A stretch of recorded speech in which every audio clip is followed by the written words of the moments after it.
All right, so we are super excited for everybody to be here at this session today. Thank you so much for coming to Find Your Path 2021. And we are now excited to present Pisanick Partners, Back of the House My School Menus, Rethink How You Use My School Menus. That's what Sarah's going to be talking about. And then after that, Maureen will be talking about compassionate leadership. So we are very excited that you are here. If you have any comments or questions, please put them in the chat and I can relay them to Sarah and Maureen. You guys are looking fantastic outside in the sun in San Diego. I absolutely love that. That is making me very, very happy right now. So I love that. Yes, I agree with you, Therese. The palm trees are a great, great backdrop. So with the next slide, are you guys able to move the slides from where you are? All right. So Sarah, I will turn it over now to you to start talking about Back of House My School Menus. All right. Good afternoon, everyone. Thank you so much for joining us. We are on location in sunny San Diego visiting clients this week, which is a really super cool opportunity. So the purpose of behind the Back of the House My School Menus. So during the pandemic, families weren't really utilizing this the way that we have seen them utilize it in the past. So our team was like, we have this awesome software and a great way that we can share recipes and information. So how else could we use this software? So we knew that our ladies in our kitchens were all still utilizing this information throughout the entire pandemic. So we started to use it for recipe inspiration for our staff because we still wanted them to be excited and offering good food to the kids. Fostering scratch cooking, right? Because procurement has been really hard. I think regardless of where in the country, we're on the West Coast this week and they're having just as much trouble getting food as we've had in the Midwest through the pandemic. So how do we encourage the schools to do some scratch cooking instead of, relying entirely on all the individually wrapped items that everybody seems to want right now. Providing supportive resources. How do we provide culinary information and skills to our staff so that they're able to do this? And then highlighting industry insights, right? So our partners do a great job, and we have had partners from Land O'Lakes and Tyson be able to show some cooking demonstrations and link those videos through this Back of the House My School Menus that we're utilizing. So just a week at a glance, this is kind of what it looks like, how we've been doing it. We look at things like Harvest of the Month, Simply Fresh, globally on trend or culturally diverse recipes, and then comfort classics, so that regardless of what you're looking for, we kind of have something for our staff to be able to look at, and also just to continue to inspire innovation and new ideas in there. So each day there is some sort of recipe that is linked there that meets one of those criteria. And then the difficulty of the recipe is on there, right? So maybe if it's a non-truck day and you have a little bit more time, you can do something a little more advanced. If it's a busy day, but you still want to make something fresh, you could pick a recipe that is marked easy. They also come with pictorials, canvas that we created so that there is a step-by-step guide to be able to make that product and see what it looks like throughout the different stages of the recipe. So again, just a really fun way to be able to keep our staff engaged and continue to offer the best items we possibly can for our students. So here's an example of one of our featured recipes. You will see that there's clickable links that the staff can go to and check out videos if there is a corresponding video, or a link to the downloadable Canva. That's that step-by-step pictorial. That was a really easy, free software that we were able to utilize throughout the pandemic to continue to provide recipe inspiration for our staff. So this is something really great. And then you can feature something like we did throughout the week, whether you want to do Harvest of the Month or whatever you're looking for in that particular week. And then there's 3 ways to learn. So this is a video example. So you can make short videos, kind of like a tasty video, very, very brief, about 1 to 2 minutes, but it shows step-by-step the process of creating that recipe and then the final result, and kind of a plating idea at the end of what that ultimately should look like. This is that pictorial Canva that I was talking about. So here you see the sweet potato hummus as the example we used here. Step-by-step, it shows what ingredients do you need to gather from your pantry, what does the process look like to put that together, and then what is that final end result for that. And then this is something that the staff can also print and have as a resource so that they could go back and easily make this item. So kind of creating like a little recipe box if you want, with pictures, because I know some people learn better with pictures than words. But if you like words and you want a traditional recipe card, we have those linked as well. And you'll see an example for that same sweet potato hummus here of a recipe card. Again, these can easily be printed or saved to a desktop on a computer, and then you're able to access those at any time. So a really cool way to kind of still utilize My School menus, but instead of it being for students and parents, it's for the back of the house. And we want to continue this even when the pandemic is over. And hopefully come August, we don't have to do all of the craziness that we've been doing the last school year and a half, and we can go back to normal. But this is a way we still want to be able to engage our staff and utilize that software to its full potential. And then we have some new releases. So these are things that we also like to highlight through this format. So some new recipes, if you see that we have coming out for our clients in July and August. We've put together an elote, a peachberry cobbler, a nacho cheese fiesta bowl that we worked with the American Dairy Associations to create that recipe. The chai spice mango muffins, that was through the General Mills chef Monica that provided us that recipe. So then we're also able to share those things as well, that as we work with industry and they provide great examples, this is an easy way to be able to share that out and people can go to without inundating your inbox with tons of emails. I know that that's been another fatiguing thing throughout the pandemic, all the emails that we all get on a daily basis.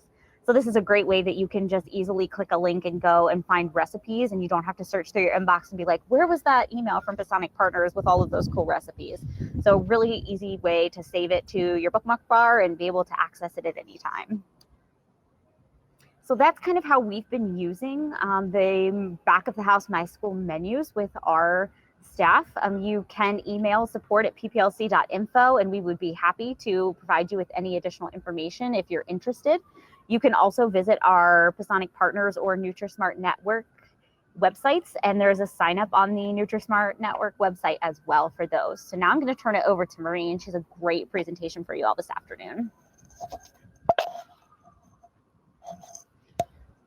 On location. This is so much fun. I feel like I'm like a reporter or something coming live to you from the rooftop. One of the COVID silver linings, I will definitely say, has been our opportunity to be able to spread our wings, a virtual opportunity to meet new friends. And so, you know, we talk about the COVID silver linings a lot in our group. And I think for us, I'm just really super proud of my team, proud of Sarah, spreading her wings and flying here with me, and doing some good things for Feeding San Diego, which is a new client base for us, as well as just obviously we're from the Midwest. So girls, we're excited. There's sunshine and blue skies here in San Diego. And we just thank you, Healthy Pro, for always being such a forward-thinking, thought-leading group that provides free training, which I think we can all really embrace right now. And so I'm going to jump into a topic that's near and dear to my heart. And I am just, again, from the bottom of my heart, so grateful for the team I lead. And it has made me think very introspectively this year about what I pride myself in doing with my team, and have been able to go back to a version of a school myself. I'm an alumni of the 10,000 Small Businesses program, which is a really great program if you haven't heard of it. It's funded by Goldman Sachs in partnership with Babson University. And we do really cool things to continue to reinvent ourselves as business entrepreneurs. And one thing I want to remind you before you say, oh gosh, she's going to do a business talk, we all run a business, right? School food service is a business. And we talk a lot about that. You know, we'll talk a little bit throughout today's presentation about the financial fitness module that Healthy Pro and Pisanick Partners partnered on to help you really gain information and insights on how to really run your school food service like the business it is. And so today I'm going to kind of deviate a little bit from just those KPIs, the key performance indicators I love, and talk a lot about another really passion project of mine, and that is this compassionate leadership. You know, I think we all need a little tender loving care after the year we've been up against, right? And certainly that care is for ourselves. And so again, taking care of the information that you heard from Dale, the keynote, which I just, again, love her celebration of all things school meals, all the way through taking care of yourself and doing some wellness walking. I think I am even ever more inspired to continue to make this a focus and a priority for this school year. We need to be that heart light. I'm an old school kid like E.T. You know, I took my oldest daughter to see E.T. in the movies when it was re-released, because that little heart light, tapping into our own inner compassion and ability to not only reinvent and re-energize ourselves, but also the people we lead, most importantly, the people we serve. So today I'm going to talk you through some things that I think might be helpful. And this is just me, again, little smiley face as I work through that 10,000 program. So I'm going to encourage you, I think Laura already did, but just again, we will have some time for Q&A. Type in your questions into the box. We certainly would be happy to address those as we move forward. So today, the objectives before you leave, what am I going to give you the tools to do, right? The tools on your path that you're traveling as you enter back into the school year 21-22. I can't even believe it. Free meals, right? You know, free meals. Again, what are we going to do to help you retreat the summer to set the path towards success? Okay. And so today we're going to talk a lot about what does define compassionate leadership. I'm a big person that if you can set forth a metrics to measure something, you have goal setting, you have ways to celebrate and ways to really benchmark where you're at along the path. And so we are going to talk about not only the definition of compassionate leadership, but how can you help set the stage, perhaps in a summer retreat or a summer meeting with your crew, to kind of make that just the foundation that springs forward your school year, right? And measure that. And then I also want to be able to leave you today with some tips to create just the foundation. So if you're thinking, wow, you know, Maureen, we are so busy, we have got to get our staffing right, we can't even think about what our monthly meetings are going to look like. Don't worry. Today we're going to leave you, we hope, with some great tips to just set that foundation of compassion and let that just permeate and be the culture of your food, you know, your food whole district, your kitchen, everything you can touch in the path of serving others. So let's define this leadership. So compassion, truly in this presentation, I want to define it in the way that you really have positive intentions. I have not met one peer in child nutrition that isn't in it for the passion of serving students. And that's why I gravitate towards this industry and why I love it so much, and why, you know, quite frankly, I feel like this is truly a career and not just a job. And I hope you feel that way too. And I know many of my colleagues, you know, I know Jessica Shelley was mentioned earlier in Dale's presentation. There have been so many mentors in my life that I have been able to really touch bases with, that what connects me to them is their positive intention, their optimism for what we can do as child nutrition leaders. And what that is really born from is our concern, right? Our concern from others. I said this a million times this week, you know, even in a setting in a food bank where you're giving food away, it's not nutrition unless it's swallowed, right? They have to eat it. So what are we doing with a real concern for others to make that that exchange of the nutrition we provide be the best opportunity to help others? Greater sense of connection. So when we talk about compassion, you know I feel very connected when I can understand that I'm being cared for.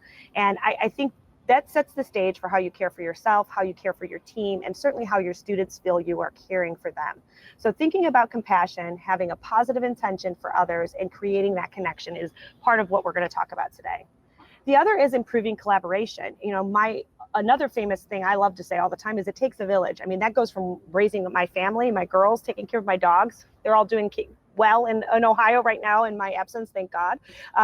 But creating opportunities to have compassionate pulse checks and touch points to help improve collaboration, which builds such a strength. You know, we're stronger together, and we've really defined that throughout this past year and a half. And I want to be able to inspire you to tap into that and carry it forward. I think such a great COVID silver lining. The other is this, right? So trusting one another. When you walk into a kitchen setting and you hear laughter, perhaps you hear ambient music, there's a joke of the day on the board, people are bustling in the kitchen, and they are just happy to be there. One of the main things when we ask kitchens that we walk into and experience that is how things work is that they trust each other. They trust the roles that each of them have in the kitchen space, and they really want to support their team members, and they really want the end result to be something that they're all collectively proud of. And I think if you think about compassion and what we're talking about today, the direct benefit of having compassionate leadership and compassionate teamwork is raising that trust level for everyone to be more successful. So, you know, it starts here. You know, we always say, whatever role you have in your district, if you're the lead, top-notch honcho, you're the director, whatever your position name is, if you're the head cook in the kitchen, or if you're in charge of that beautiful pasta bar or deli bar, and that's your leadership role, this is for you. We need to look at the ability to understand that compassionate leadership means we should be striving to have a deep understanding in our roles, in our everyday to day work, in our teams, and certainly thinking again with the students first most in our mind. What motivates them? Okay. I'm going to say this probably multiple times, but we give a chance to feed for free. And if you can't give it away for free, we have to ask ourselves, what is motivating the student to come to or not to come to our meal service? And so the leader in me challenges me to think about compassion at every level that I touch throughout the food system throughout the day. Also, the leader in me helps me to strive to manage, to deliver on the agreed upon priorities. Remember that little word we talked about a slide back called trust? You're going to trust me if I compassionately have team discussions with you, set forth goals, but then once we've agreed upon those goals, do everything in my power to achieve those goals collectively together, right? And also to have open communication so that if there's a bump in the road, which we all know there is going to be, that we have the opportunity to support one another in ways that will lead us all together to be stronger. So the leadership part starts with you. And I think that's so important for us to talk about collectively. I'm pulling out some notes, which I never do. For those of you that are watching and saying, what is she doing? Fumbling papers. Because I want to make sure I'm going to give you some of these tips. This year did prove to us that we can do hard things. Again, from packing the curbside, the traffic lines, figuring out different ways to do our menus all the way through. Superheroes, we know, wear aprons and not capes. And we've talked about that throughout today, celebrating yourself. But we also want to know what is going to be the renewed sense of purpose and teamwork that this compassionate leadership is going to drive you to really focus on as you get back to your planning for next year and hopefully the ability to set the stage this summer. So many of you are thinking, okay, why compassion? There's lots of other adjectives we talked about.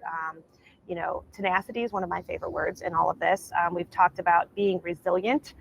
So I'm adding another, word to your toolbox because I think it's so important for you to understand that compassionate leaders are not only perceived as inspirational, innovative, truly supportive. Compassionate leaders are perceived as stronger and more competent. So compassionate means leading a team that believes in you. If you've ever gone out and dined in an experience where you've just felt like everyone was supporting each other, from the hostess to the waitress to the bus table to the chef coming out and asking you how your service was, and you're thinking, wow, this is a well-oiled machine.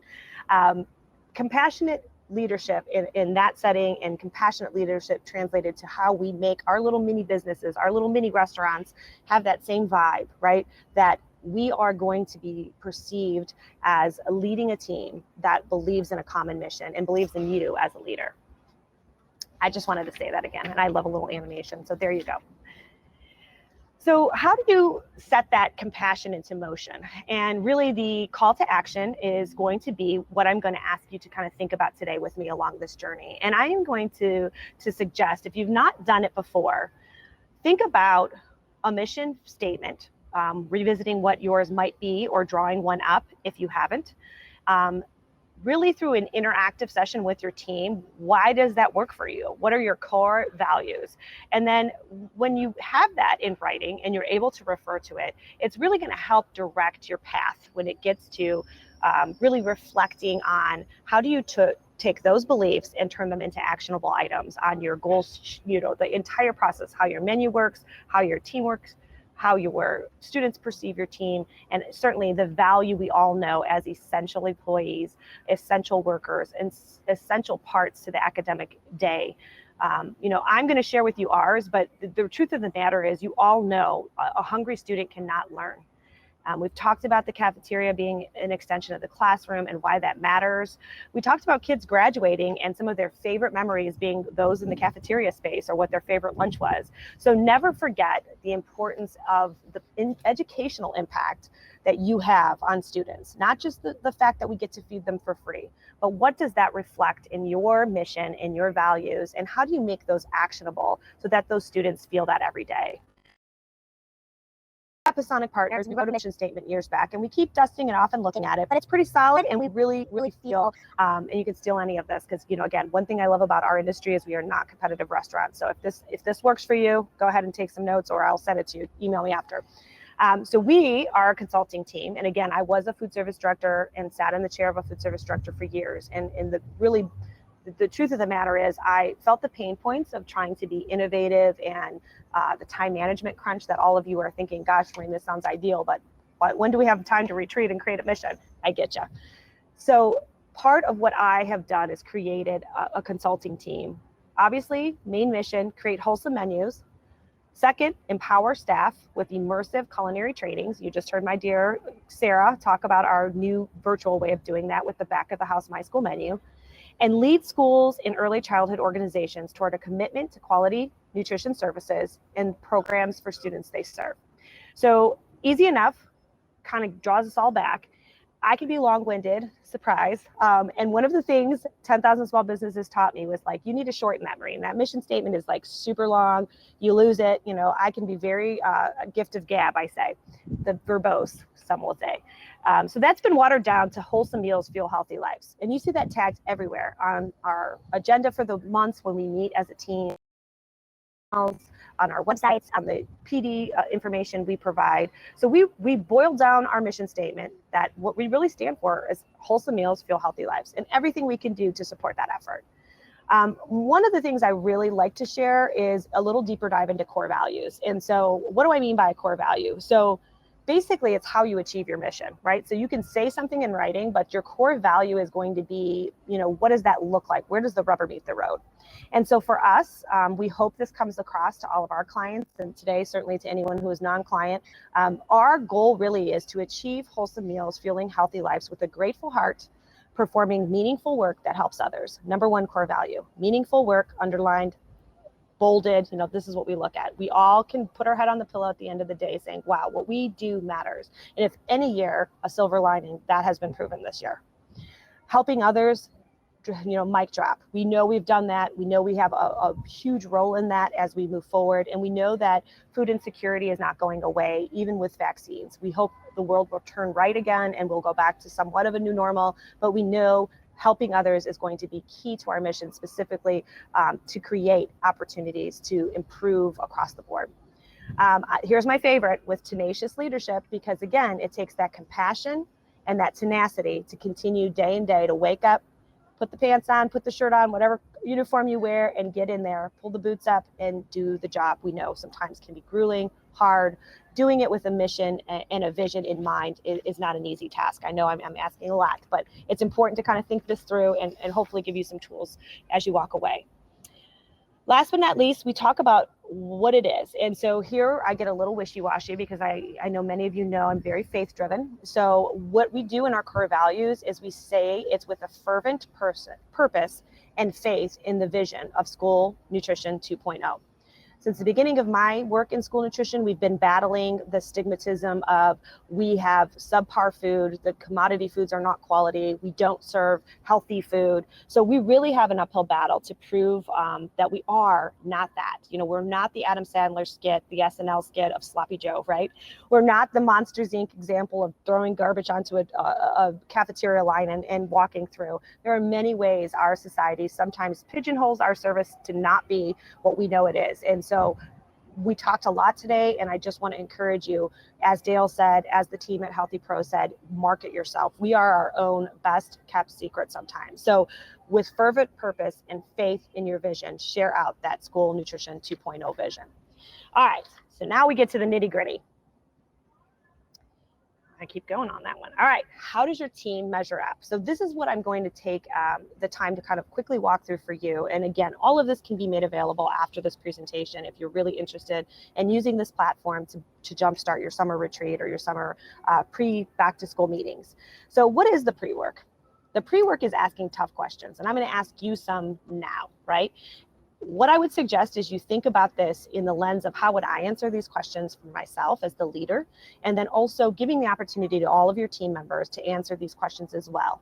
And then have a share out, right? And I have kids, so sharing is caring. We want to share the good stuff, but also sometimes the hard stuff that will get us back into a more groove of being, you know, the symbiotic team, really firing at all levels, just really understanding where everybody's at and how we can support each other. So here are some questions to think about. This year we've thought about not looking back, but past, present, and future, how has your kitchen's culture, that idea of that culture and that value, changed over the past year? And really assessing if that's for the better or worse. And so that's the hard part. We all can celebrate the successes, but sometimes we really have to learn from the things that haven't gone well and right the ship. And so how exactly have things gone well, and really bulleting those out? And how have things maybe perhaps not gone so well? And what can we do to not ever repeat or reinvent some of that and learn from that and move ahead and forward? What have you done, or what do you need to do to create or recreate a culture that is supportive of growth? And I think that's where you have to turn the page. We have been in kind of like a fight or flight or a knee-jerk emergency feeding. Even some of the programs are called emergency. I don't want to be in a state of emergency anymore. I want to be in like a got a plan. We're going to show up and do the best we can. The feeling of being reactive instead of proactive is not a comfortable place for me. And so you need to assess that for yourself. And as your team, if a well-oiled machine and plan is going to be so much more effective than somebody that comes in and is always behind the eight ball because they feel like they're reacting to the unknown or to perhaps, not well planned, and therefore are just kind of running and chasing their tail all day. So how do we work on this? We consider, and we've done this in a lot of our kind of pre-work teamwork retreats prior to the start of school with many teams in our region, considering the multiple styles of people that you lead. So in any given work environment, we've created a system, and we'd like to kind of talk a little bit about it. We're going to talk a lot more about it at Ohio SNA next week, so you can catch more about it there, and would be happy to have any conversation after this session. We've created what's called the dynamic melting pot of personalities, right? So you have a stove and you picture your 4 pots on the stove. Many of us cook in steamers and combis, but just work with me here. It's a range. You have pots on the stove. Some are like simmering, some are boiling vigorously. Others are just kind of at that nice little rapid boil, and you're kind of watching all of this. Think about the dynamic melting pot of these 4 qualities of people. The salt of the earth, right? So we have some of our remember whens that have been through the program, have seen the ups and downs. I was speaking to somebody yesterday, and she said, remember when we had nutrient-based meal planning versus just component-based? And I was like, oh my gosh. So we had this long discussion about how menus used to be planned and how they're planned now. And so some of your employees are that salt of the earth. They've worked in this capacity for years. They have years of experience. They're very much grounded in that and the wisdom that they can bring to the team. Okay. Next, they might be a little slower. Maybe they're just a little calmer. We don't know. We're not going to pigeonhole them, but just think about that group in your kitchen. The next group we like to call the sassy and spicy. So we talk about, low sodium, and everybody's like, So spicing it up a bit in the food, but spicing it up, we all have one of those little spicy, sassy members on our team that are always going to throw out the challenges, throw out the new ideas, throw out something different to put in the mix, okay?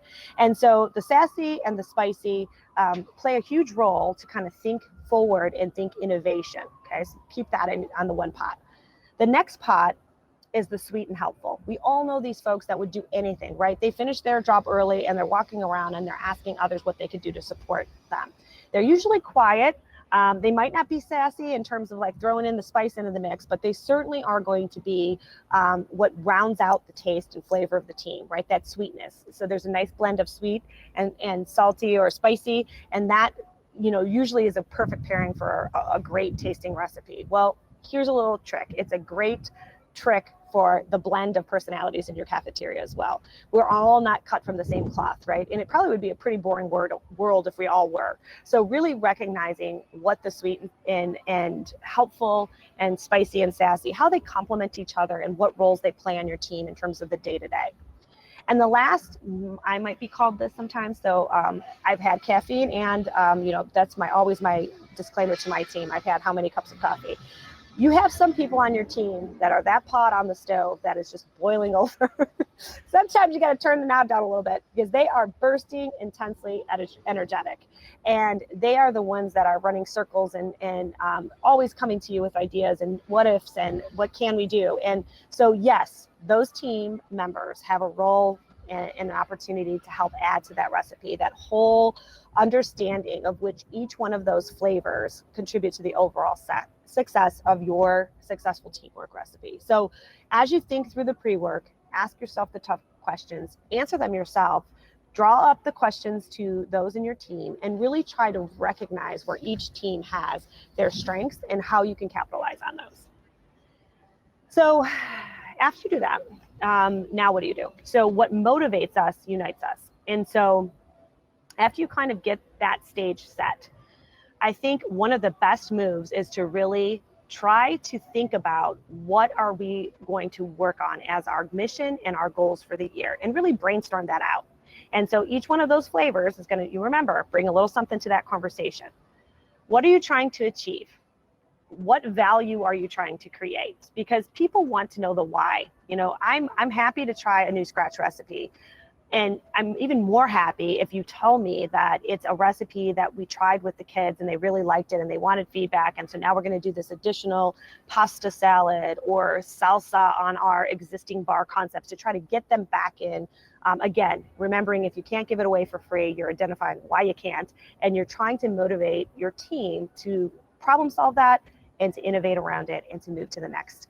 So what happens when we do this at Pisanick Partners, and my team is somewhat on the line, Sarah's over here smiling at me right now, is I can be, you know, you dump all this idea, and then you look at the ideas and you're like, oh my God, I'm overwhelmed, right? This is not to overwhelm you. Again, what motivates us unites us. So when you brainstorm out, the goal is to get it all out there. Everybody's like, it's cathartic. You get it out, everybody kind of sees their vision up on the wall. And last but not least is, we know Rome was not built in a day. We know that things are not going to turn back on a dime. There's no switch, COVID on-off switch, that's going to change our kitchens back to where we ideally had seen them previously. Our smarter lunchroom concepts, our bars full of choices, salad bars, fruit bars, bustling, you know, we know it's going to be a staged and strategic way to keep kids safe moving into the fall. So when you look at that great brainstorming, don't throw any of it away. But the most important is to walk before we run as we get back into the school year.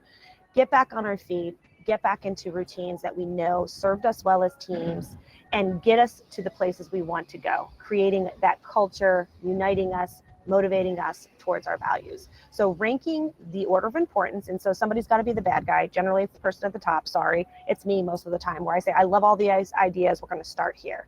And then really try to rank them and set some priority on timeline. That's the other piece. Sometimes we do retreats. We feel really warm and fuzzy for a day, and then we get back and we go into our places of work. And when we get there, all of that goes away, and we're back to what we used to do, because sometimes it's when we have. And that's what I'm going to tell you and encourage you to do for this exercise. So change up the environment when you're doing that brainstorming initial session. So we call it our retreat. It doesn't have to cost a lot of money. In our area, we have metro parks all over the place. It's free. We get into a pavilion, and guess what? We talk about things for a while, and when we need a break, we can walk. So here we go. We're just connecting all the dots here for you today. That walking, thinking, talking, get those positive endorphins going, and walking meetings can make it happen in this type of retreat setting. So retreating somewhere in nature, you know, Dale talks about her paths in Montana. We have, again, in Cleveland area, so many metro parks, and I'm in San Diego, so there's beaches galore here. There are things in nature that, again, aren't expensive retreat ideas that really can set the stage, just breaking people out of their comfort zone. And you might be surprised how helpful it is to loosen up those creativity floodgates and really kind of get things going. So again, I'm looking at my notes, which I normally never do, but I want to make sure I see everything here today. You're going to laugh, some of you, my team especially. Sometimes it means that the leader has to be quiet. Sometimes I have to stop talking so I can hear what my team has. So part of a retreat is allowing the team to help establish the goals. I'm going to throw out some prompts, and I'm going to be quiet. Very hard for me, very hard for some of us. So my first question I challenge all of us to ask ourselves as school nutrition professionals is, if you can't give it away free, what needs to change or improve? And start thinking of that first. We have an opportunity to serve, and we also have a responsibility to serve. And so that's my number one challenge question. Now, this is going to sound very biased, but the reason we are in such partnership and dear camaraderie with our friends at Healthy Pro is because every one of my retreats includes recipe brainstorming, right? Did somebody say recipe brainstorming? We love recipe brainstorming. So we also, food is our love language. We love bringing snacks to these meetings, new recipes to try out. And so we're all foodies at heart, and being able to really resonate with that in ways when you retreat away and talk about things that are exciting to prepare, that really answer the need in your communities, that are culturally sensitive, ethnically diverse, all of the things that provide food equity for students that would never get an opportunity perhaps to try a fresh farm to school item because that's not their experience at home.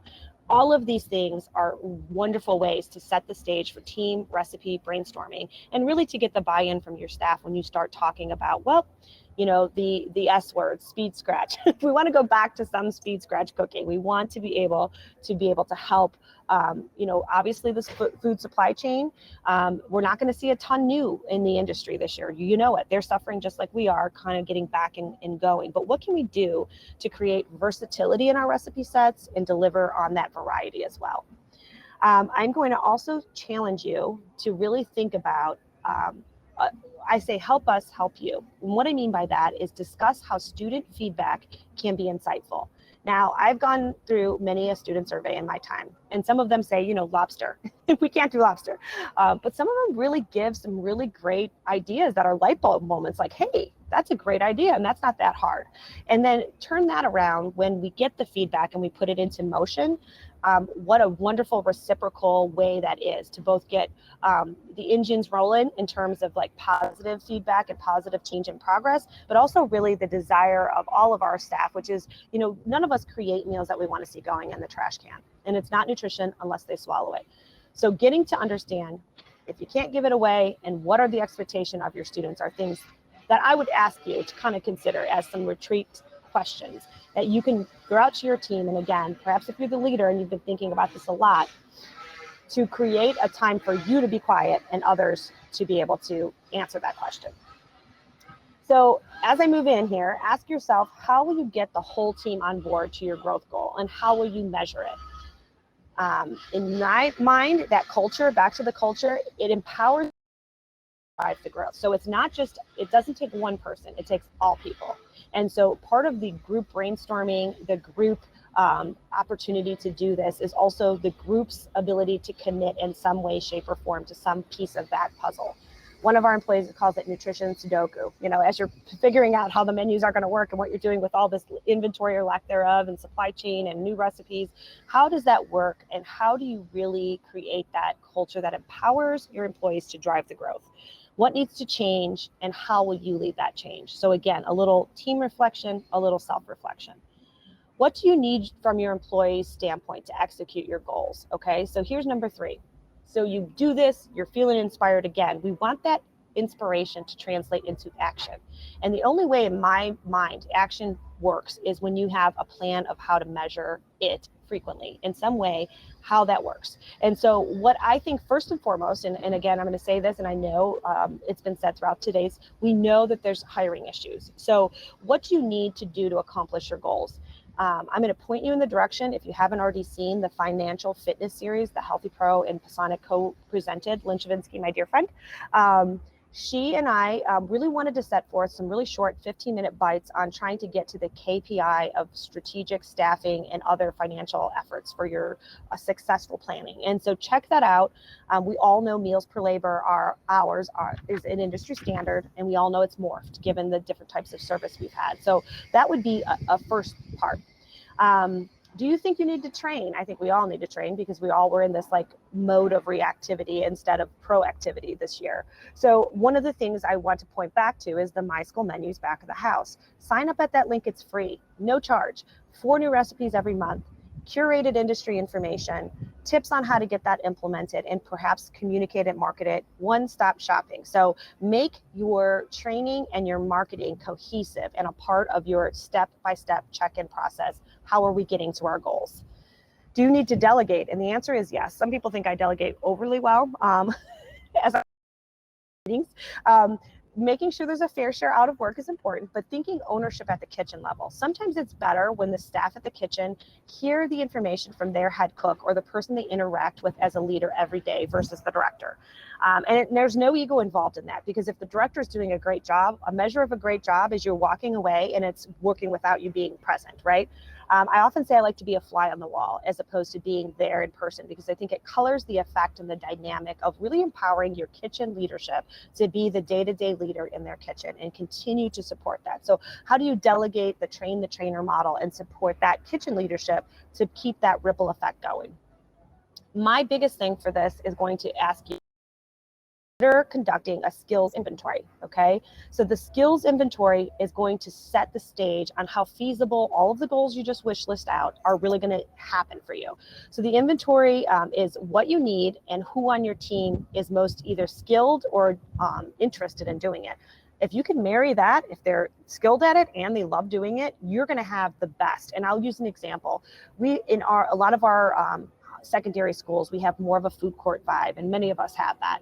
So when you have somebody that really cares about the presentation of a salad or a wrap or a pizza made from scratch, that's their jam, and shows in the quality of their work, right? And so that's what I'm talking about, really thinking about the inventory of what your goals are and assessing the positive strengths you already have in that little melting pot, thinking of your little sassies and your little salt of the earths and all of the things we just talked about, and plugging them into not only where they're really good, but they're really interested, and really watch what you can do and what changes you can do.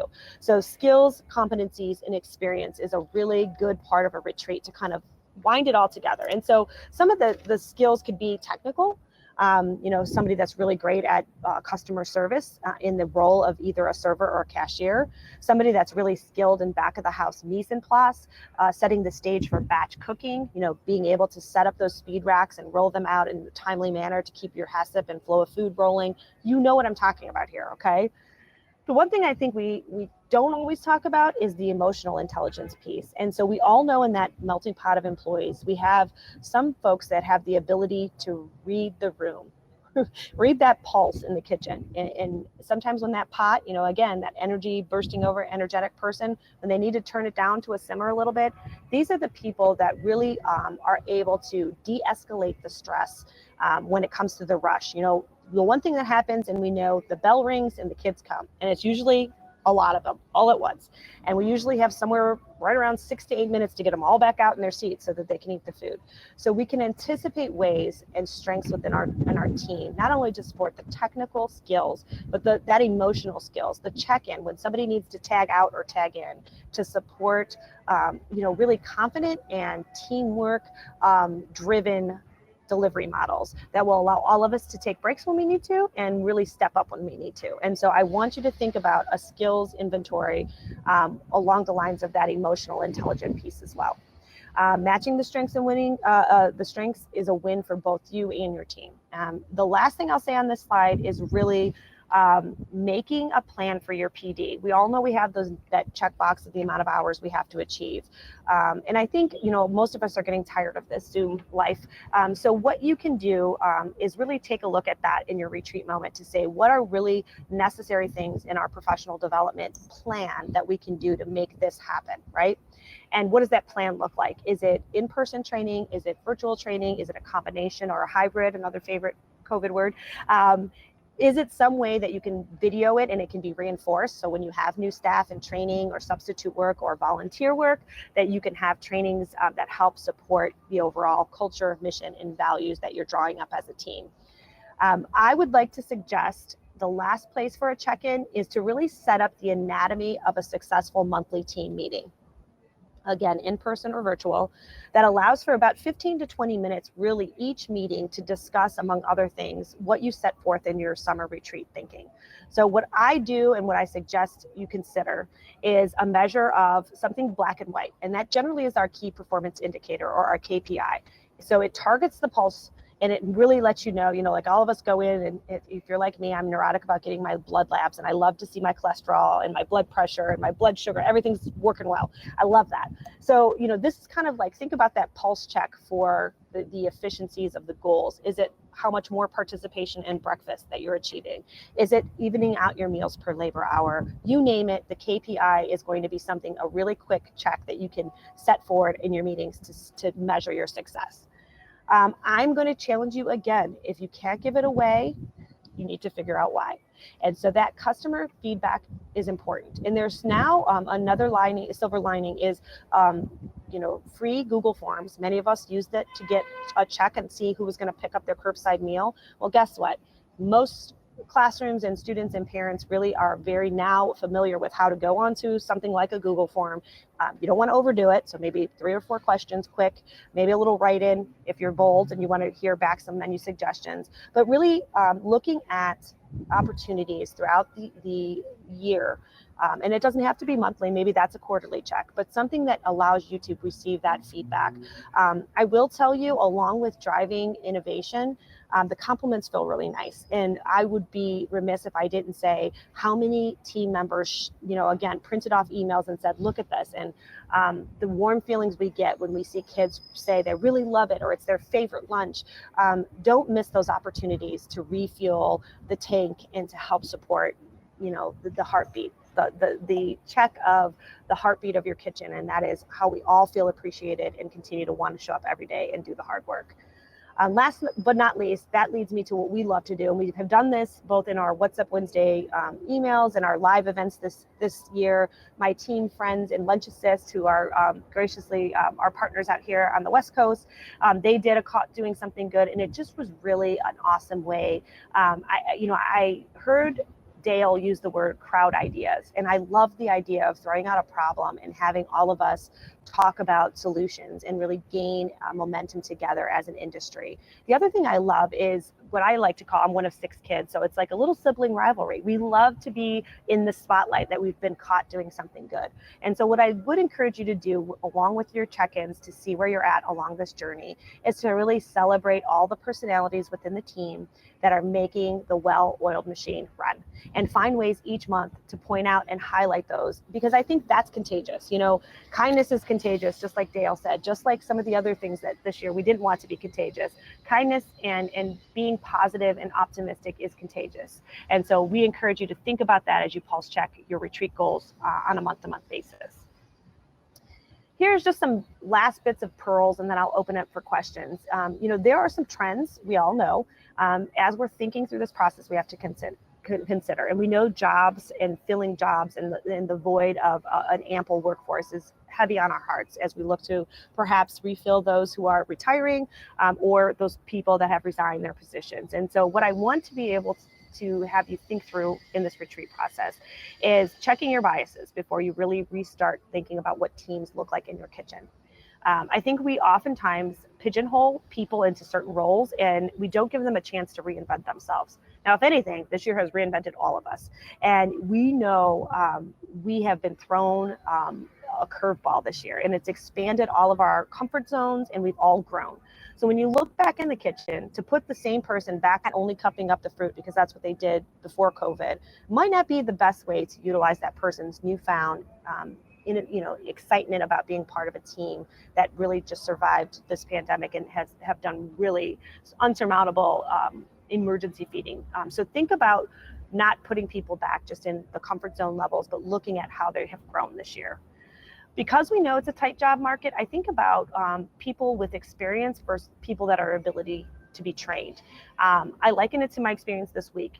Met this really beautiful, young, bright person, and Bree, if you're on here, we're coming to you soon, that is just a sponge. And I keep telling her that. I'm like, this is awesome. You're just a sponge. And so while the experience might be lacking, the willingness to learn is not, and to be trained. And so when you think about hiring or getting substitute workers or volunteers, think about people that are just willing to be that sponge and to be trained versus always waiting to get that resume or that job inquiry that has somebody with experience. And then also creative platforms for attracting people. We talk about marketing your program on social media. We've seen many schools put out the, hey, come join our team. Guess what? They're much more likely to join when you have put forth what your culture is, because people want to work where they feel like they're making a difference. And so people want this purposeful career. And if you're communicating all that work on your mission and vision and core values, and you have this culture, you're going to be able to communicate that and really kind of work towards getting folks on your team that are going to elevate the mission. So thinking through what interview questions will elicit how maybe a candidate's values would resonate with what you just set forth in your team goal building and what that really means as you're building new systems and moving forward in this post-pandemic. So we know this, okay? I have a t-shirt, I love it. I think it might become something that we get as a Pisanick t-shirt. I haven't decided yet. It's your vibe attracts your tribe, okay? Culture is a real thing. And, you know, again, I'm blessed to have the team I work with every day at Pisanick Partners.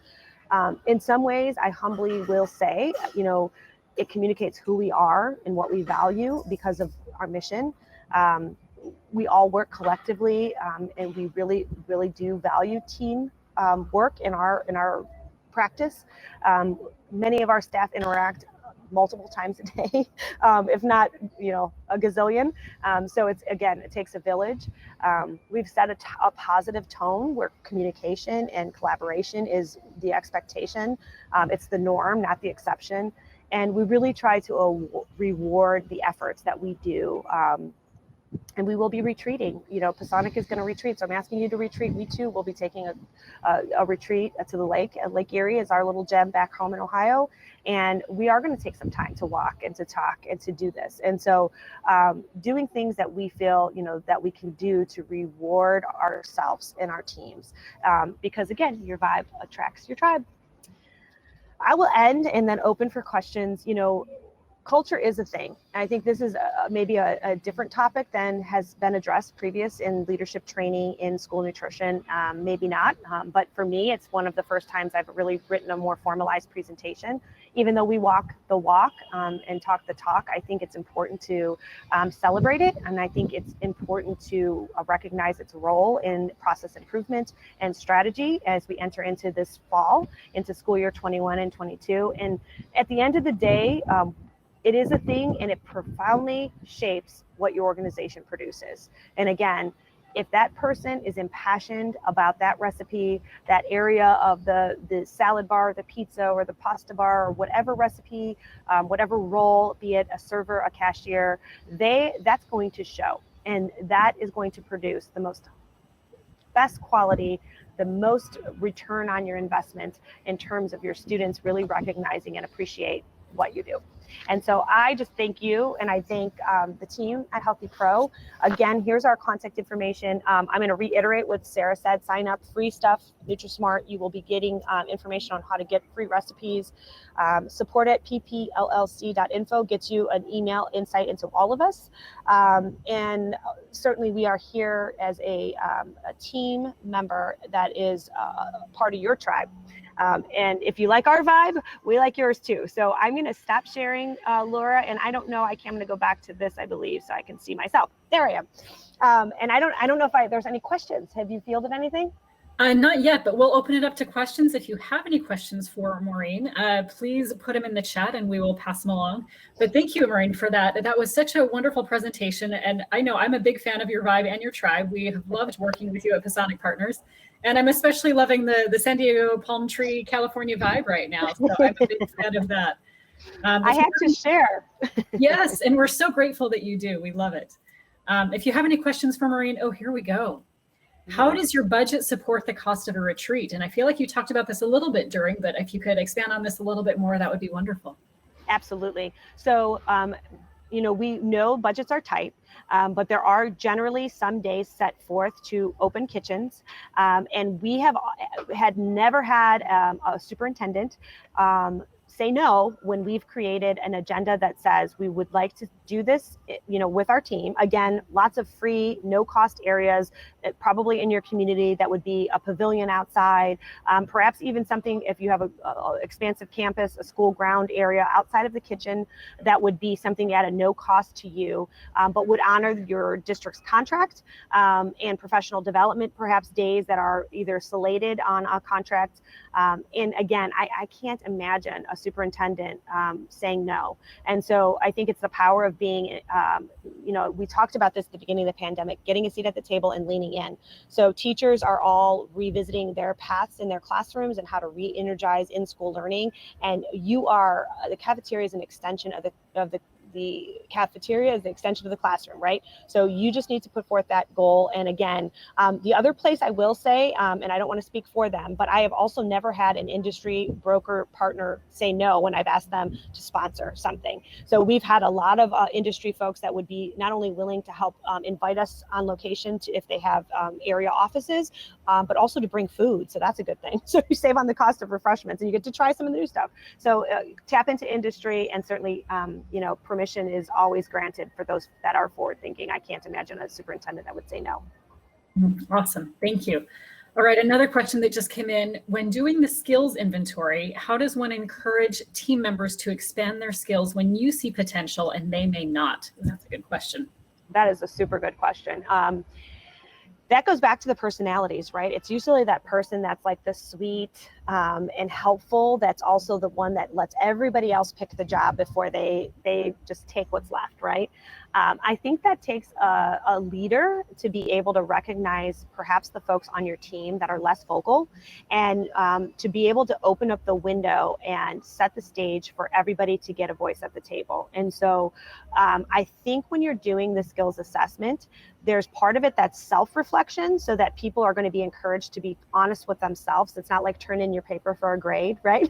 It's like be able to do some self-reflection, but then opening up for those times and diverse conversations that would allow you to get some feedback and have other folks share.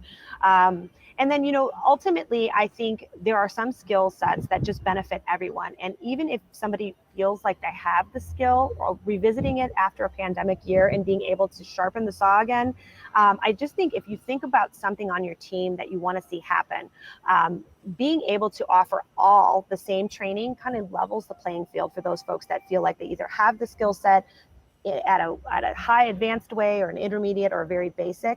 I think there's ways to customize training to make everybody feel like you've leveled that playing field. And certainly, elevating the quiet voice in the room, and having time for that. I think those are ways that I would suggest after doing an inventory assessment, how to encourage dynamic conversation.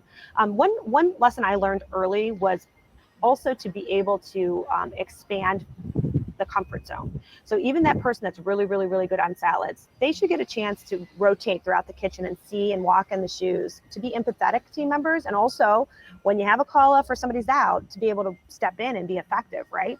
So I love that building of skill sets, but also that empathy of kind of understanding, even if I'm really good here and this is my primary job, I'm going to have opportunities to try different things, and maybe expand what you never would have thought was something you're really good at. So that's a long-winded answer to skills inventory, but I'd be happy to talk offline if that didn't answer your question.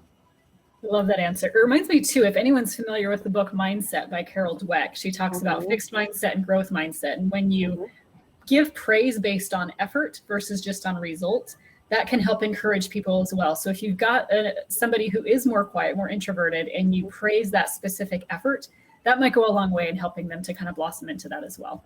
Absolutely. Caught doing something good. That's a really, really good point, Laura. That could be your first caught doing something good for month one. The person that was most quiet and reserved at the retreat, but ultimately has that little, you see that little twinkle, and I always say it's the little spark, you can't light a fire without a spark. We used that song 1 year back for our back to school, that old Bruce Springsteen song. And sometimes it's a little spark, and who's going to be the willing person to fan that, and what benefit that could be to really, really start it. So awesome. Thank you.